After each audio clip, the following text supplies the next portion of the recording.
from Pix 11 News, Mayor Adams' indictment, timeline of federal investigations. So everybody knows by now that New York City Mayor Eric Adams, Dark Chocolate, has been indicted, which I guess is a little bit worse than the investigation that Oakland Mayor Shang Tao is going through. But that aside, some people are saying he is only facing these consequences because he stood up to the feds concerning the migrant crisis, which perhaps could be true. But what did he really do? He said, well, these buses can only come in between 7 a.m. and 2 p.m. or something, and he put a 30 or 60-day time limit on how long these criminal illegals could stay in the shelters that they have been given. So I guess that's enough to make the feds mad. But I think what's actually happening here is that he was involved in a lot of slimy, corrupt political stuff that they would have looked away from, but because he didn't fully capitulate to their narrative, they decided, okay, we're going to get him on this. But my name's Eric. This channel is called Report and Opine. Please like, comment, share, subscribe, hit the notification bell. I'm absolutely begging you. I'm begging you, please. Come on, please. It would help me a lot and cost you nothing. But if you want to help me even more and spend just a little bit of money, you would buy my book, New York City 2020, Gotham Unglued, on Amazon.com. That link will be in the description. Adams accepted free business class tickets for himself and his travel companions to France, Turkey, and China. The U.S. Attorney for the Southern District holding a news conference to explain the 5 federal charges against Mayor Eric Adams. It includes wire fraud and 2 counts of solicitation of a contribution by a foreign national.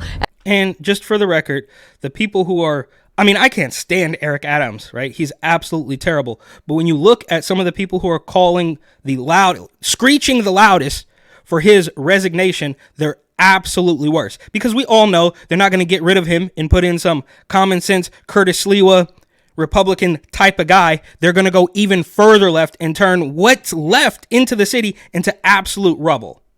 As well as bribery. He's also accused of a pattern of accepting luxurious gifts that were never reported as required by law. Now, this is a chart with all of the undisclosed travel benefits that we uncovered during the investigation. We just list it all out here. You see the year, 2016, 2017, 2017, 2018, 2019. The 57-page indictment was unsealed Thursday morning. It also lays out accusations that Adams returned the favor when Turkish officials asked him to speed along the opening of the Turkish consulate building in Manhattan. That it was, quote, his turn, unquote, to support Turkey. And as we allege, Adams delivered and pressured the fire department to let the building open.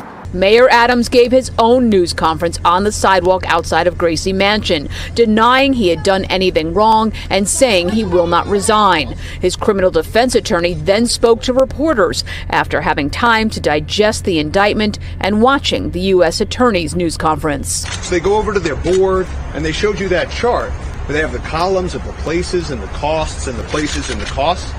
But you know what they didn't really explain to all of you? Those were upgrades. Those were upgrades on airlines with open seats. The consulate general calls the mayor. He asks for courtesy. New Yorkers do this all the time. All the time. The mayor tries to see if something can be done, and if not, he'll manage expectations.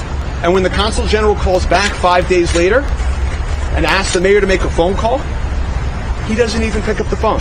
Okay, so I don't know, they're trying to make this about upgrades and fancy plane tickets and apartments, which, yeah, that's completely disgusting, but I can't imagine that's all that this entire case is about. Something with the Turkish government, and it truly doesn't even matter because at this point, it's all so slippery. It's all so slimy. There are no adults in the room. It is only going to be corruption, race to the bottom, double crosses left and right, and you can't get to any authority. These people obviously aren't going to turn to God, but they look to their some judge, some lawyer in New York, and it's all going to be corrupt. They need to start over completely because it is rotten from the inside out. It is rotten from the core. And as I've said, that the entire state needs to float off into the Atlantic, and they have to start over because you can't get anywhere, right? One time, I should say, that a common sense person who I don't even mean he's not amazing, but Curtis Sliwa,